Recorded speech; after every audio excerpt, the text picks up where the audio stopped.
Chandler, Conor, bout agreements not done.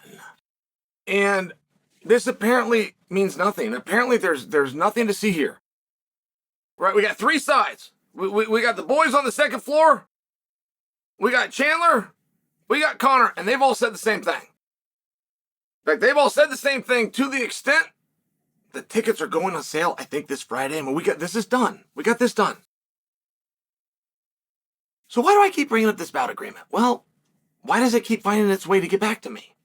I've never asked about it. I talked with Michael Chandler earlier today. I never asked about it. Conor's side never brought it up. UFC side never brought it up. Nobody seems to care except for me. So why do I care? Why do I keep bringing it up? Well, why isn't it done? I can't. You know what a bout agreement is? Somebody else makes the agreement. Somebody else puts all the fancy words in the fancy order. Somebody tells you what page is on top of the other page. Somebody else even staples it together. You sign the bottom of the final page. Why haven't we done that yet? Is everything agreed on? Is everything agreed on? Is it just a matter of we just haven't got in front of it yet? Maybe. But it was also believed it was at 170 pounds. And one of the principles in this scenario, and I'm going to have three, okay? There's three principles. Second floor of the UFC, Conor McGregor, Michael Chandler.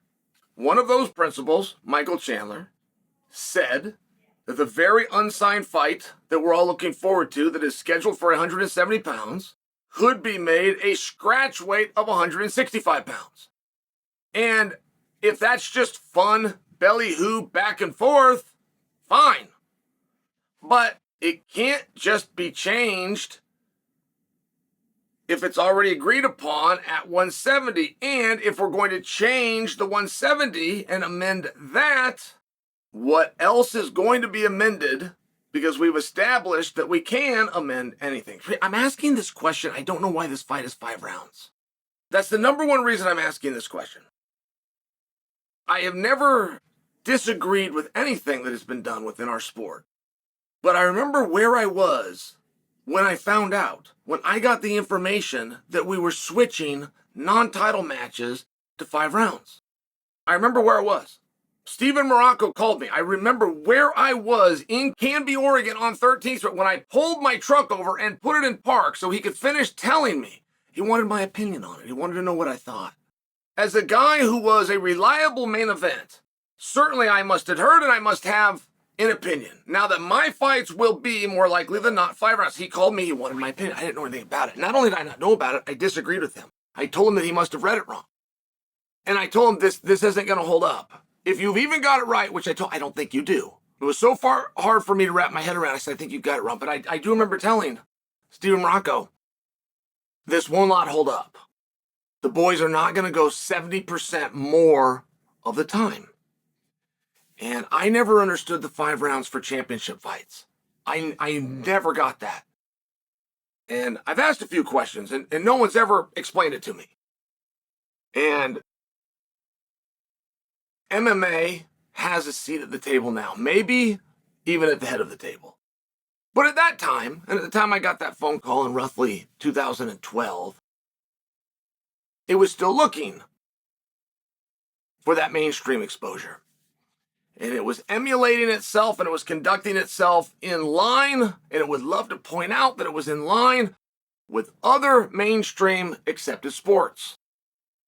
And there is not a mainstream and or accepted sport that I'm aware of where the finals is a different parameter than the semifinals or the quarterfinals or the preliminary round.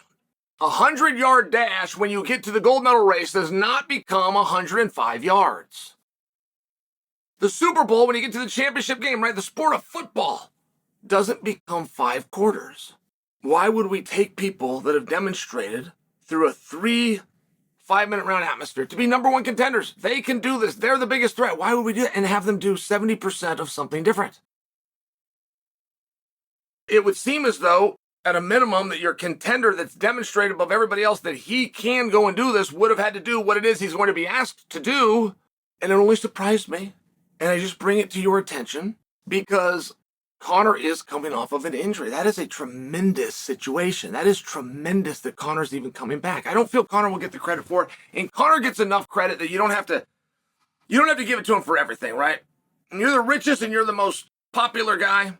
When you can get main event matchups at weight classes that you're not even in, I mean, there's enough going around for McGregor, but that's also a human being who's coming off of a leg injury that was suffered by Corey Hill, by Chris Weidman, by Anderson Silva. And as great as those three are, when they return, none of them returned into a 5-round situation. And could you imagine? I mean, we just saw this in Boston. I was there. Chris Weidman, very friendly crowd. He's taking on Brad Tavares. Brad finds that leg. He finds that injured, reconstructed leg that hadn't yet been tested. And it was hard to watch. It was very hard. Ooh, ooh, the crowd was saying. And imagine that the crowd had to go, ooh, ooh, for 10 more minutes. So nobody's been asked to do that. And it seems like a very big deal to me. And it doesn't seem to me that anybody less would watch, anybody would be less interested. And the idea of what are these guys fighting for? What is this fight about? That very much exists. Like, I was asked a question. Could the winner of Chandler versus McGregor, could that be your number one contenders fight? Could it? Right? I mean, it might be a stretch, but they got the popularity we waited for. Could it be? Could it? And my response was, well, I mean, if we leave off the board that we fiercely adhere to whatever things we make up on the spot, if we leave that out, no, you can't become a number one contender at 155 pounds for no matter how good you looked outside of that weight class. That would be a really big stretch of an argument. And it also makes me think, what's a BMF? What is a BMF? And we know it when we see it, right? We know the guys that go into that category, and it's not about records. It is not, you could be 0-4 in your last fight and be a BMF. You could be 2-3 in your last fights and be a BMF. You could be 5-5. It's not about wins and losses. There's something different. There's an attitude. There's a willingness. There's a style involved. And when we talk about what this fight with Chandler and McGregor is for, I'm not going to let off the gas and continuing to tell you that if Conor wins, he should be able to fight Max at an agreed upon weight class between the two of them, likely 155 pounds, for the BMF. I don't have a problem qualifying Chandler for that. I just think Chandler at 37 years old, I think he's still pursuing world championships. But if this fight that doesn't have a bout agreement yet to be turned in, and it's got a weight that is still being discussed, at least by them and publicly, I think the part of that really needs looked at, and we'll just use Chris Weidman. We'll just use a guy that went through that and returned, and we just saw it.